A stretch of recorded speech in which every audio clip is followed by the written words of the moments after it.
The creativity people can have when it comes to making up things about me. What's up, Mike Hunt? Yeah, you're a billionaire. I appreciate it. To Mike Hunt.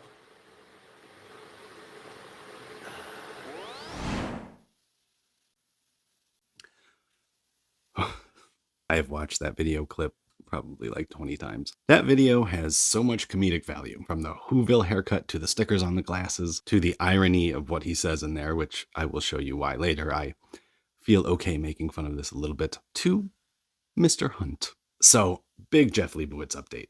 I didn't want to talk about him anymore, but now I have to because misinformation is spreading like wildfire, and I have at least one update that I promise you won't see anywhere but this channel. There are a lot of rumors going around, and I'm here to clear some things up.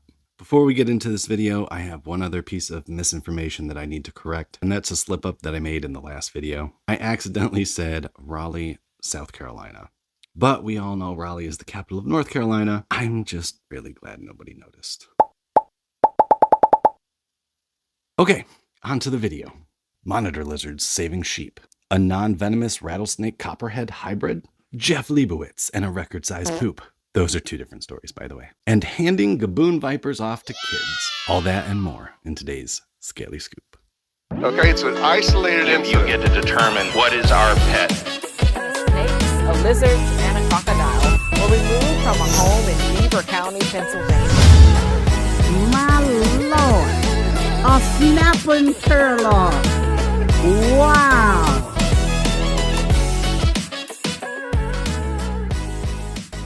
All right, we're going to jump right into what most of you are probably here for, and so that I can get this out of the way because I am sick of talking about this guy. If you're unsure who Jeff Leibowitz is or want the full story, you can check that out up here. I'll leave a link of that in the description also. A lot has happened since I posted that video, and I'm going to try to get through this as quickly as possible, so buckle up. First, in my investigating, I came across this video of Jeff intentionally taking a copperhead bite. I have a theory, but I feel like I know that this is true. That I can get him to bite me by touching his tush. And I'll say, touch.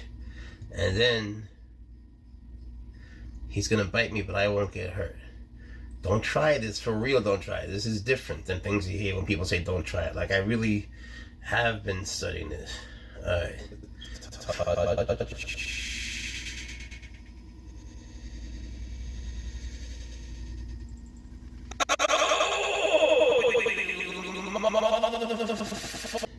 And I'm fine. This is apparently something that was well known by the people who continued to sell Jeff snakes. Even our favorite Nazi, Timothy Gold, had enough sense to caution about continuing to sell to this guy. But some people just didn't care and continued to sell to him. Some men just want to watch the world burn.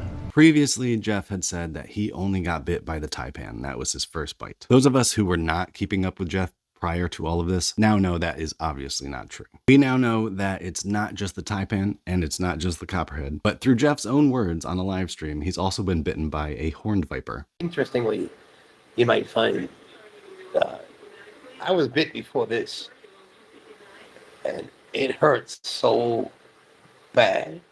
It was a longhorn viper. Didn't tell anybody. And there's a rumor that he was bitten by a cobra also, but I could not verify that. So Jeff continues to claim that he's only been bitten by 1 or 2 snakes, and at this point we now know it's at least 3 and possibly 4. He has a very hard time keeping his story straight, which happens when you lie a lot. So what is Jeff doing with his second chance at life? Or is this the 3rd or 4th chance? The big news is that Jeff, after saying multiple times that he would never own venomous again, he wanted nothing to do with venomous snakes, recently posted a series of free handling videos with his pet cobra, Fudge. In his titles and his replies to comments, he's telling everybody that Fudge survived, and that this is a new video with him with Fudge. That is also a lie. And Jeff has tricked most of the community into believing this lie. It is conceivable that Fudge is actually alive, since Jeff posted back in March that he traded him for a radiator, but these are not new videos. If you look closely at these videos, you can see this is his old apartment.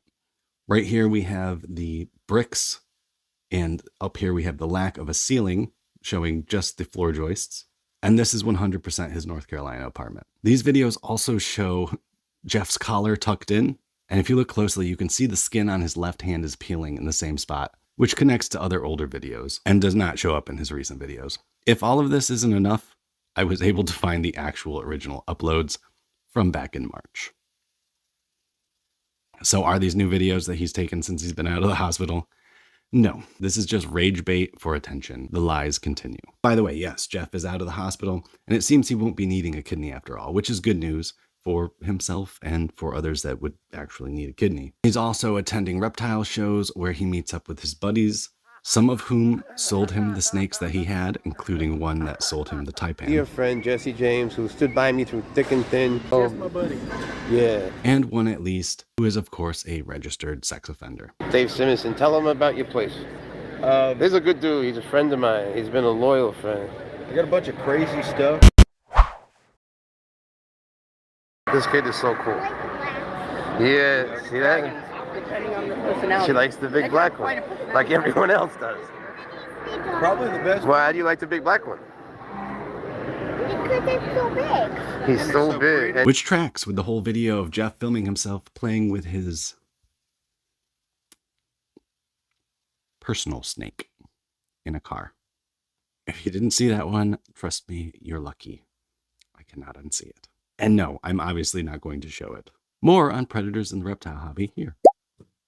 Jeff is also claiming that there are 52 axe marks on his floor where his snakes were killed by an axe by the police. Here is the official police report, obtained directly from Captain Stephen Starling of the Florence PD, explicitly stating the enclosures were secured and the snakes were euthanized by freezing. Which is terrible, but they didn't go in and swing an axe into the floor 52 times trying to kill 14 snakes. He still continues to take no accountability for the death of his animals or the effect he could have on legislation. Every time he's been approached, whether it's on his live streams or at an expo, his response is always, "What about me? It only sucks for me." I will say that slip up was bad.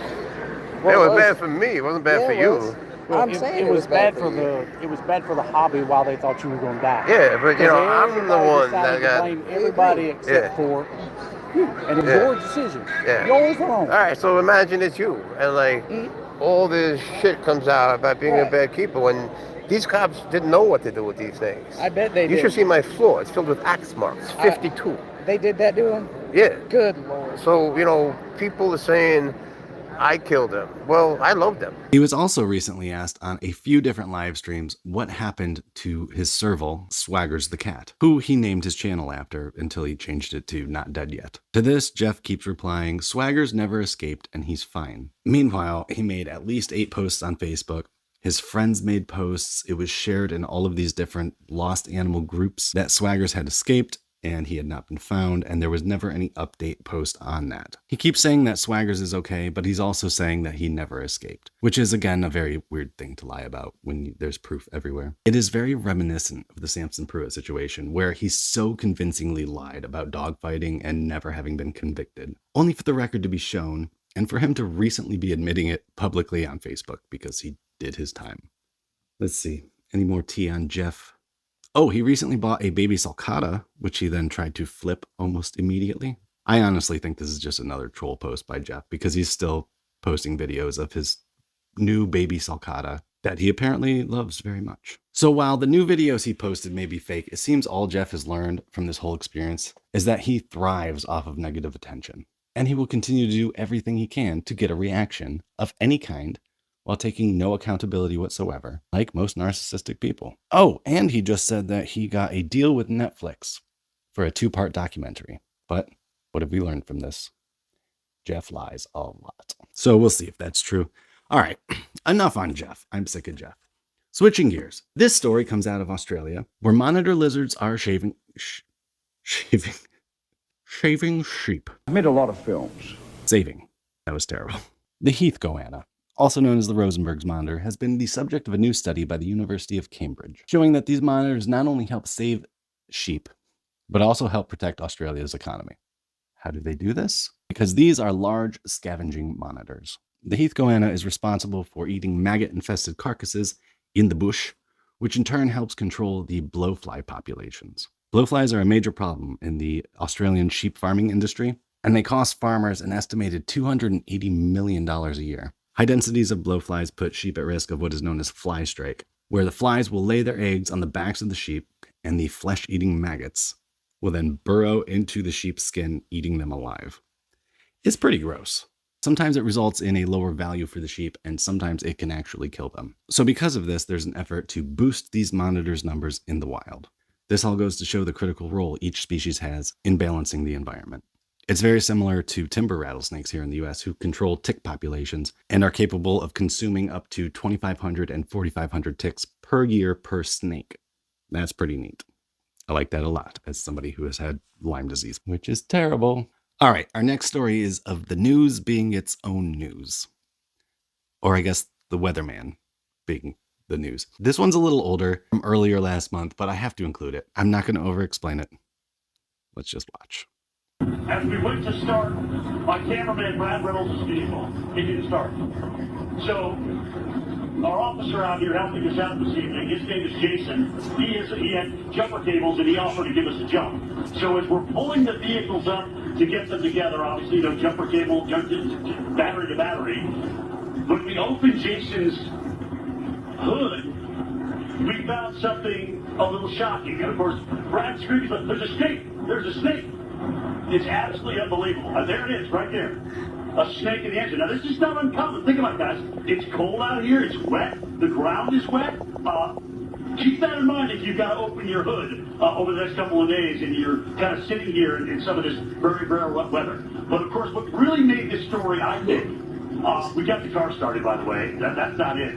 It's the fact that Jason told us this was a copperhead rattlesnake mixture. What? And he said when two venomous snakes breed, the snake is actually not venomous anymore. Bro, what are you talking about, man? Guys, I know this isn't like a hurricane situation here that we're telling you about, but I just thought it was a really interesting story to tell you that we dealt with out of through here. The good news is Brad's car is up and running, and we're going to head out. Okay, so for those of you who watched and don't know, that is a diamondback water snake. He's right that it was non-venomous, but completely wrong about everything else. Venomous snake hybrids do, of course, exist, like the cottonhead, for example, which is a cottonmouth copperhead hybrid. That's a real thing. But two venomous snakes of different species breeding absolutely do not produce non-venomous offspring. Also, neither species are egg layers. In fact, the only venomous North American species that lays eggs and does not give birth to live young are coral snakes. This is, of course, Jim Cantori. I don't even know if I'm saying his name right, but he's a very well-known weatherman who is known to embellish a little bit, but this was more than a little bit.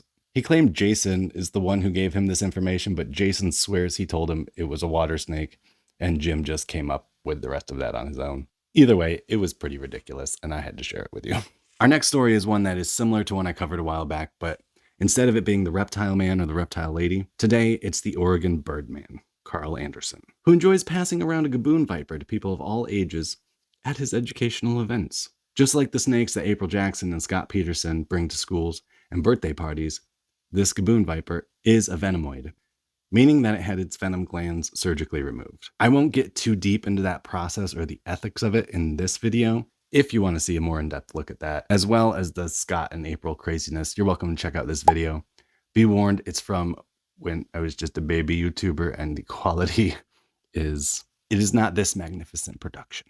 Just say that. Anyway, one of the main concerns here, other than this being like an outdated and unfortunate practice, much like declawing a cat, is that in some cases, venom glands can grow back after they've been removed. Not only is that a concern, but a gaboon viper has humongous fangs, even without venom in tow. Now, I do get it. Gaboons are very docile and calm for a venomous snake. They're a big-bodied snake, and in my opinion, one of the coolest venomous snakes there is. Being able to hold one the way these people are really sounds like a dream, honestly. And I'm not going to lie, if I was at one of those shows, I would absolutely hold it too.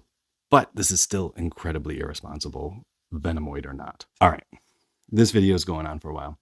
I picked too many topics. Let's wrap it up. Let's wrap it up with a super weird story that could have been just a rescue story, but for some reason became a thing that broke records. Dude Perfect's Word Recurred segment has nothing on this. We're talking about poop. This is another older story, but I bet you it's one you didn't hear. About a year ago today, Natalie Claunch and her team from the UF School of Natural Resources and Environment came across a very rotund curly-tailed lizard in Florida. At first, they thought it could be full of eggs, but on further investigation, they found it was poop, but not just any poop. It was pizza poop. Question. Yeah? Do you like penicillin on your pizza?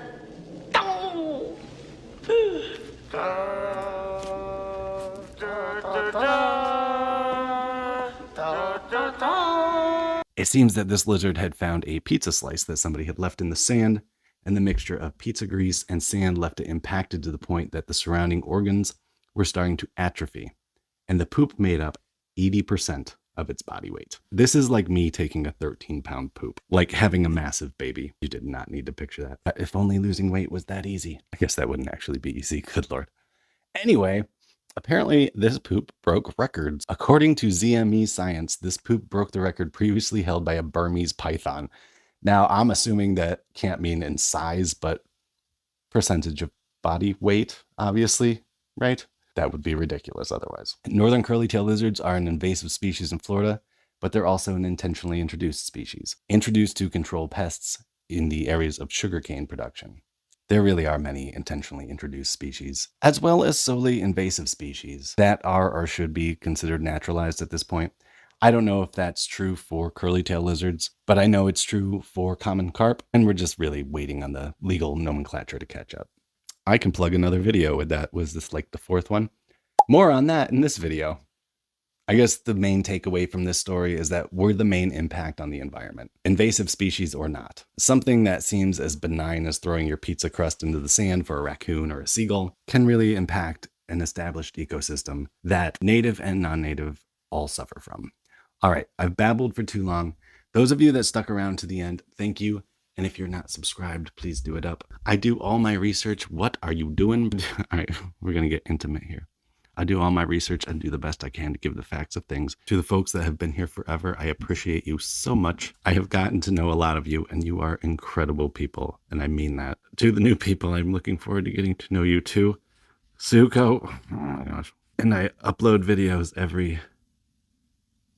when I can. Anyway, this is probably another 20-minute video that is ending very strangely. Remember to be kind to yourselves and each other. I'm going to get him down, and I'm going to go set my own record. So, I'll see you on the next one. Bye. Soon. Oh. Who says ball pythons don't climb? All right, dude.